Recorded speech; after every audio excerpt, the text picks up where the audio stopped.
इंशाल्लाह आपके समझ में आएगा। मैंने आपको बताया था अभी, देखिए लेसन 2, लेसन जो फर्स्ट है हमने उसको बताया आपको ABCD अल्फ़ाबेट्स क्या होता है, ये हमने आपका क्लियर करा दिया। अब हमारा जो सेकंड लेसन है वो किसके बारे में है, एक स्ट्रक्चर 1 आपको समझना है, use of this that these those, इनका यूज़ समझेंगे। यूज़ दिस मिस होता है ये है, दोज में दीज मिस होता है ये सब। दीज की प्लूरल क्या है, दीज है।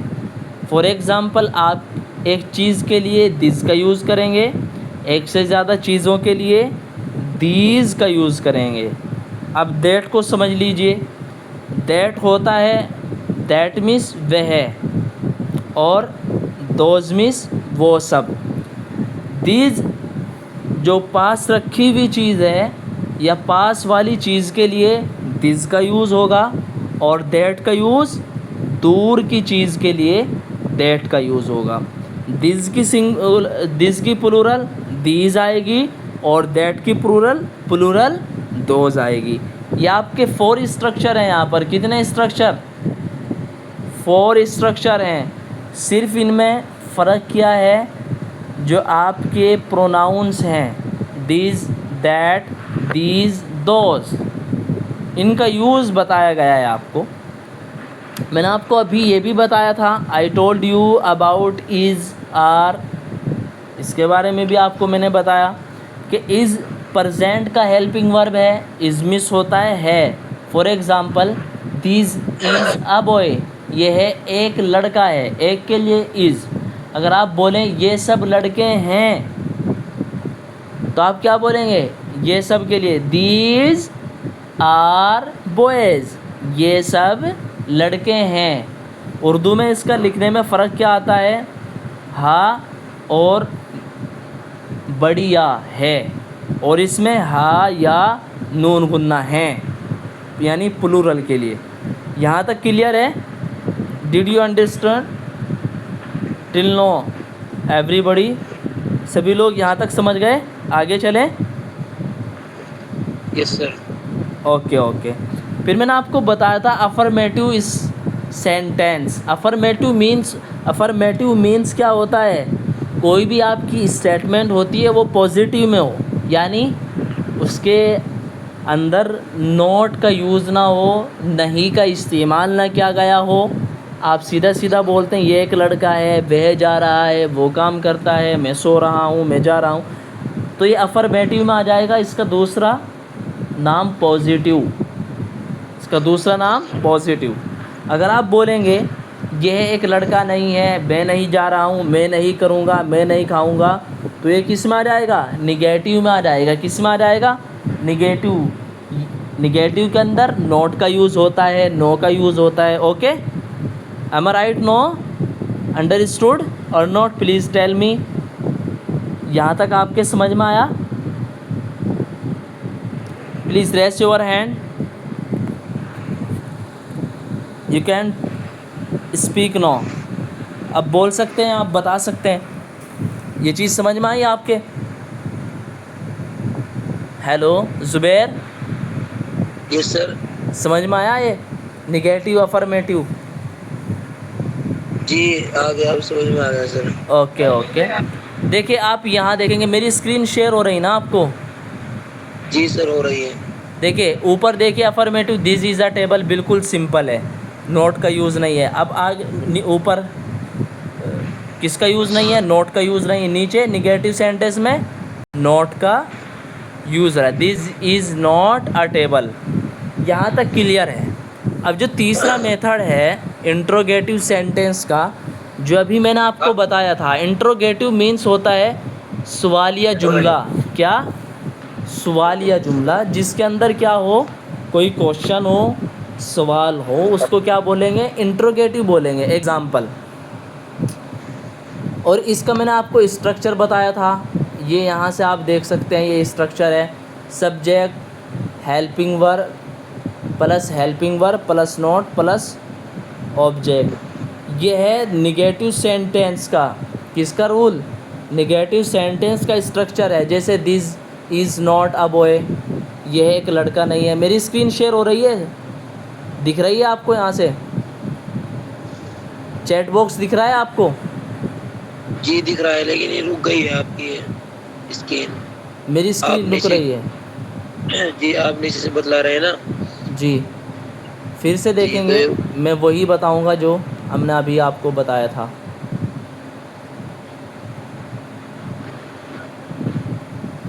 अब देख सकते हैं आप, you can see no.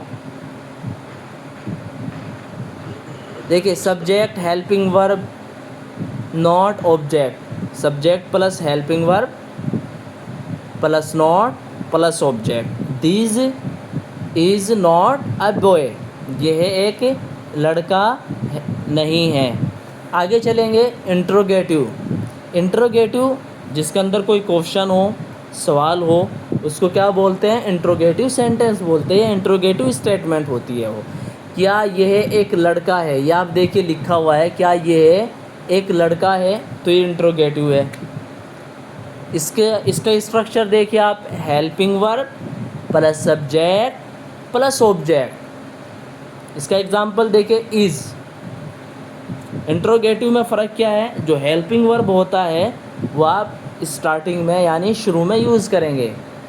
Is देखिए आप, हेल्पिंग वर्ब है तो ये कहाँ पर आ रहा है? शुरू में आ रहा है। इज़ दिस अ टेबल, क्या यह एक टेबल है? इज़ दिस अ बॉय, क्या यह एक लड़का है? अब उसके बाद आइए आप, इंट्रोगेटिव प्लस निगेटिव। क्या? इंट्रोगेटिव आप देख सकते हैं, मैं लिखूँगा यहाँ पर, इंट्रोगेटिव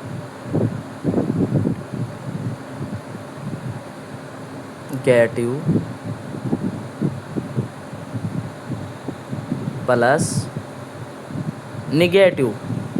इसका स्ट्रक्चर जैसे मैंने आपको बताया था, helping verb, sorry verb plus subject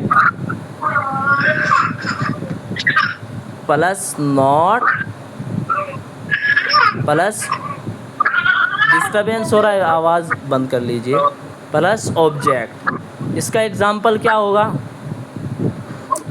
is this not a child, क्या यह बच्चा नहीं है? क्या यह बच्चा नहीं है? ये इसका क्या है? क्या है ये? इसका एग्जाम्पल है, क्या ये है बच्चा नहीं है? ये इसको बोलते हैं इंट्रोगेटिव प्लस निगेटिव। अब आ जाइए आप सीधा किस पर?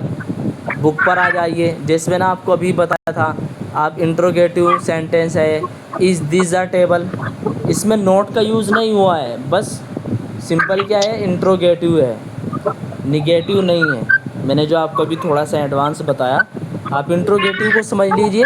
इज़ दिस अ टेबल, क्या यह एक टेबल है? यस इट इज़, यह एक टेबल है। Is this a, is that a pen, क्या वह एक पेन है? नो इट इज़ नॉट, ये पेन नहीं है। इट इज़ अ पेंसिल, यह एक पेंसिल है। आगे देखिए, आर दीज काउज, क्या ये सब गायें हैं? यस दे आर, ये सब गायें हैं। अब इसे देखिए, आर दोज बॉयज़, क्या ये सब बॉय हैं? अब क्या बोलेंगे? नो नहीं, दे आर नॉट, ये बॉय नहीं है। दे आर गर्ल्स, ये सब लड़कियां हैं। इसके बाद आप देखिए, इज़ दिस योर बुक, क्या ये तुम्हारी बुक है? आप क्या बोलेंगे? नो इट इज़ नॉट, ये बुक नहीं है। इट इज़ माई पेन, ये मेरा पेन है। इज़ दैट इज़ हैन, क्या वह उसकी मुर्गी है? यस इट इज़, ये है उसकी मुर्गी है या मुर्गी है बस। आर दीज योर काउस, क्या ये सब तुम्हारी गायें हैं? नो दे आर नॉट, ये सब नहीं हैं। दे आर योर गॉड्स, ये सब तुम्हारी बकरियां हैं। आगे देखिए, इज़ दिस हर बेबी, क्या ये है तुम्हारा बच्चा है? नो इट इज़ नॉट, ये बच्चा नहीं है, ये नहीं है। इट इज़ हर चाइल्ड, ये तुम्हारा बच्चा है। मैंने आपको अभी बताया था चाइल्ड में और बेबी में difference between child and baby. What is different between child and baby? Baby और चाइल्ड में क्या फ़र्क है इनके दरमियान? तो आप देखिए इनमें क्या फ़र्क है। बेबी होता है आपका 2 साल तक का बच्चा जो होगा वो बेबी के अंदर आ जाएगा। जो गोद का बच्चा होता है छोटा, और वो बच्चा जो 2 साल से ऊपर यानी खेलने लग जाता है, चलने फिरने लग जाता है, ठीक है, और स्कूल जाने लग जाता है, तो बालिग होने तक वो क्या रहेगा? बच्चा रहेगा। फिर उसके बाद जवान कहलाएगा। ये इसमें फ़र्क है। Are those your umbrella? वो सब तो क्या वो सब तुम्हारे छाते हैं? यस दे आर, वो सब हमारे छाते हैं या वो सब छाते हैं। मैंने आपको बताया umbrella. Are these they are pencil? क्या ये सब तुम्हारी पेंसिल है? नो दे आर नॉट, ये नहीं है। दे आर अवर्स, ये हमारी हैं। देखिए आर दीज देयर पेंसिल, क्या ये सब उनकी पेंसिल है? नो दे आर नॉट, ये नहीं है। दे आर अवर्स, ये उनकी नहीं है। दे आर अवर्स, ये हमारी पेंसिल है। It is these an apple? Is these an apple, क्या ये एक एप्पल है? No it is an umbrella, यह एक छाता है। ठीक है, फ़र्क समझ में आया होगा आपके चाइल्ड का और बेबी का। It is very very important. ठीक है, ये इम्पोर्टेंट है। आप बच्चे का यूज़ करते हैं बेबी का। मेरा बेबी फ्रेंडशिप में चलता है। क्यों? जाहिर सी बात है, आप उसको गोद में लेने की कोशिश करते हैं। बहरहाल आप माइंड मत कीजिएगा, मैं तो एक डिफरेंट बता रहा हूँ आपको। ठीक है, तो बेबी क्या? बेबी मीन्स भी बच्चा होता है, चाइल्ड मीन्स भी बच्चा होता है, लेकिन फ़र्क इनमें क्या है? बेबी 2 साल का बच्चा, यानी 2 साल तक का जो बच्चा होगा उसको बेबी बोलेंगे। जो गोद का बच्चा होता है उसके बाद जब वो बड़ा हो जाता है, खेलने लग जाता है, चलने लग जाता है, स्कूल जाने लग जाता है, तो उसको क्या बोलेंगे? चाइल्ड। ये 2 साल से जब तक बालिग हो जाता है, बालिग होता है, उस वक्त तक चाइल्ड कहलाता है। फिर वो यंग हो जाता है। ओके, ठीक है, ख़त्म। समझ में आया? अब क्लास लेफ्ट कर दी जाए। हेलो, जी सर।